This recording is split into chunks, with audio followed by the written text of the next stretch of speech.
So ergonomics. My knowledge and skills in this area enable me to coach, recommend appropriate work practices, assist work cover claims, write safe work practices, deliver presentations and training. Now there was once a time when HR management could have benefited substantially from ergonomics.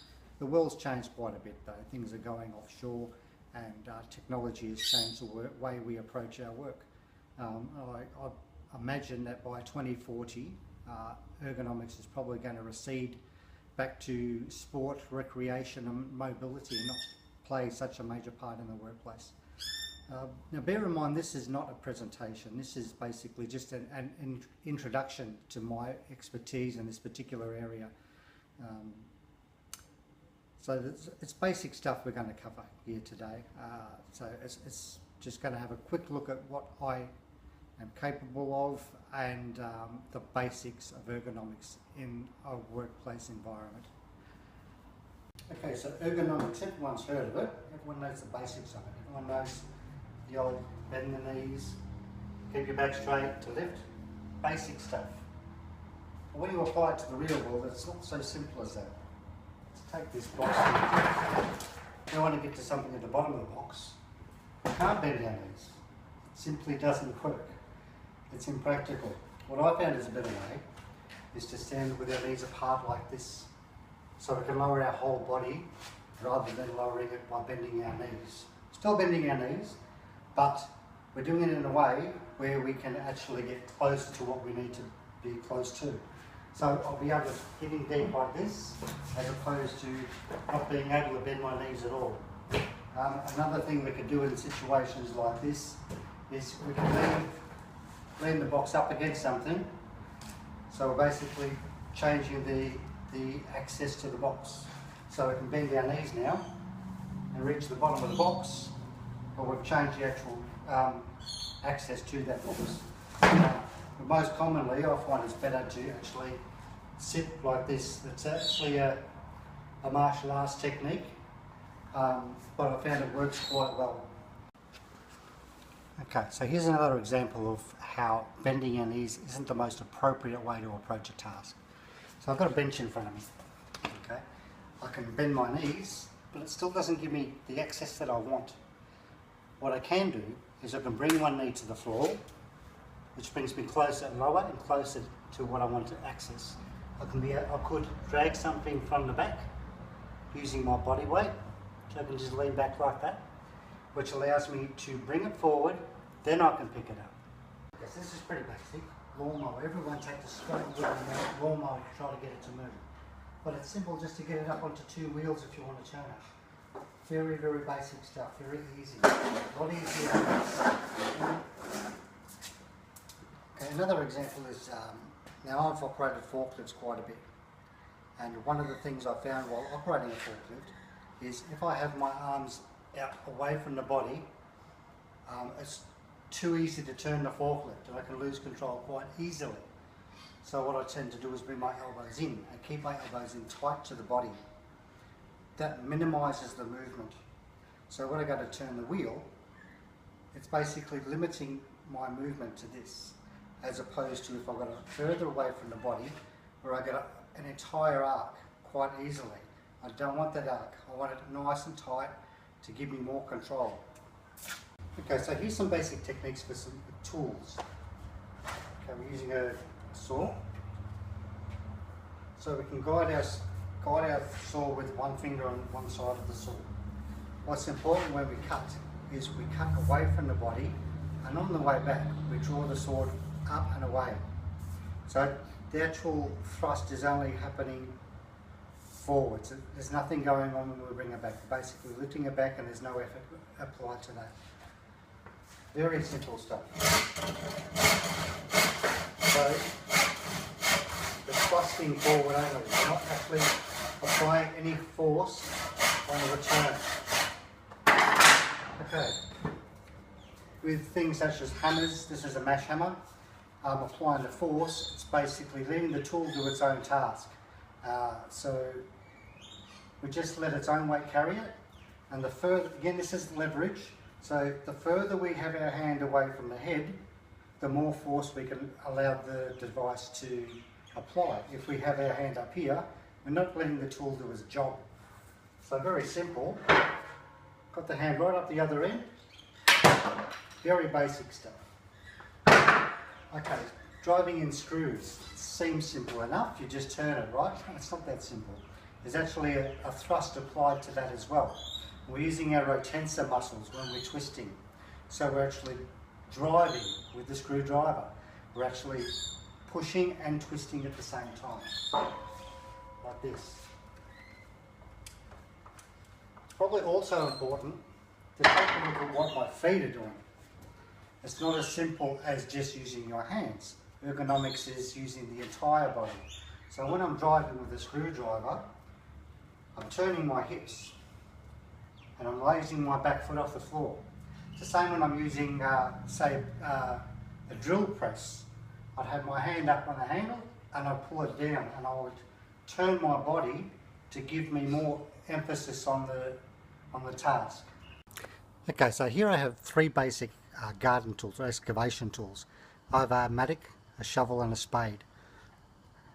Probably the best thing to pay attention to is what my feet are doing, how my feet are positioned. Apart from that, it's the arc of the swing is another thing you might want to take a look at. So I'll just show you how that all works. Okay, basic mattock. Again, you let the tool do its own job.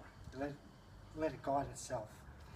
So one hand is for guiding, the other hand is for applying the force. Okay, so notice my knees are bent.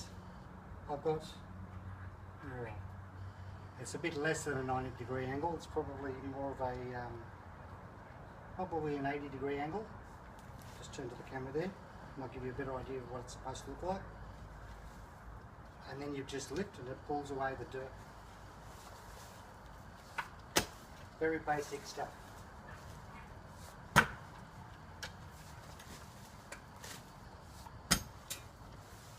Okay. Spade's very easy. These are all very loved tools. They've all been worn down to pretty much nothing. I've used them for a long time. So spade's very simple. You go on the ground, push down, just like that, for digging a hole. Shovel, on the other hand, different shape. It's not for digging, it's simply for moving things. That's what they use them for, mucking out stables. So the shovel, you basically position yourself with your knees bent.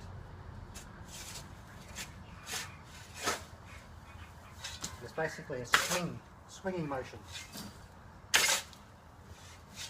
Like that. This is just a roughed out version to show you my basic potential.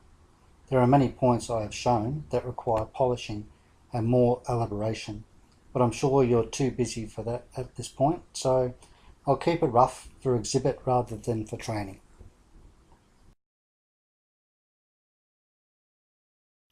Physiology is one of the key elements of ergonomics. There are things that our body is designed to do and things that our body is simply not designed to do. Our body movement is restricted to the movement of the joints and the elasticity of our muscles. The effective use of our joints puts less stress and strain on our muscles, while our muscles control the joint movement in terms of power, speed and duration.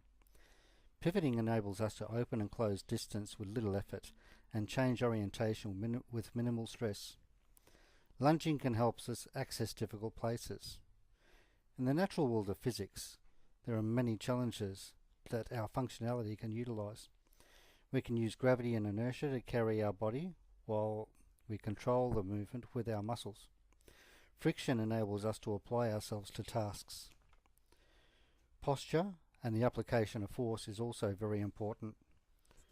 For example, if you go water skiing, unless you bring your knees up into your chest, point your toes and bend your elbows, you won't be able to aquaplane. You will not get up on top of that water surface.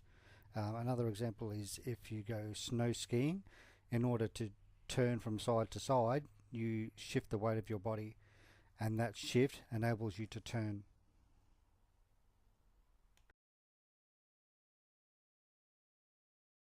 Technique is an understanding of the relationship between the physiology the tools at hand and how to best apply both to the task. Now this can include such things as how we carry objects, how we position ourselves and where we position ourselves, how we lift, how we work cooperatively with others, the way we use tools and equipment. For more dexterous tasks, it's a combination of proximity and the positioning of our fingers, along with hand-eye coordination and muscle memory. When moving large or cumbersome items, there is plenty of work aids available on the market. When moving objects by hand, there is a relationship between what is being moved and who is moving it. Positioning ourselves in cooperation with the item is very important. Not considering this can lead to injury of the person or damage to the item. Physics and physiology are counterparts that, when utilised symbiotically, make things very easy.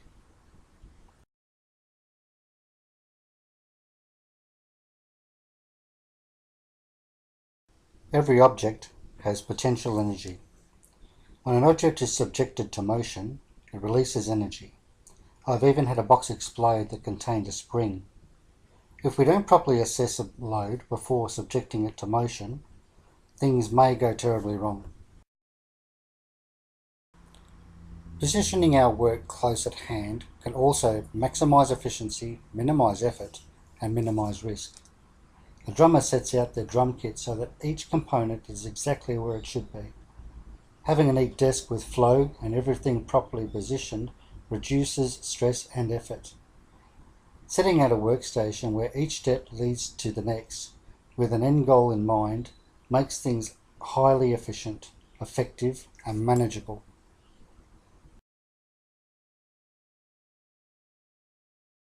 There are things we can do as a business to promote accessibility and facilitate the workforce and their ability to perform their role.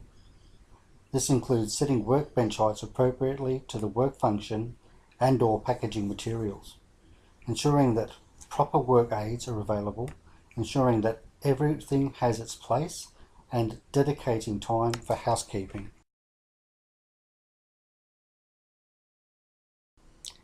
I'm sure one question on your mind is, where does my understanding of ergonomics come from? From a very early age, I have had a hands-on curiosity and a tenacity where I do not shy away from tasks. I went to a tech school where I practiced using hand tools, spent 2 years in the Army Reserve Engineers learning about construction tools, 2 years in the Army Medical Corps where I learnt about physiology. Martial arts has taught me about the limitation of movement.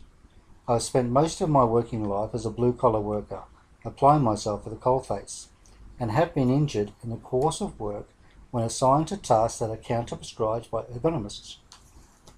I have had to undergo rehabilitation that included physio and Pilates. It's because of my core muscle strength that I am able to walk on this fence. It's this culmination of experience and acquired knowledge that make me the ergonosapien.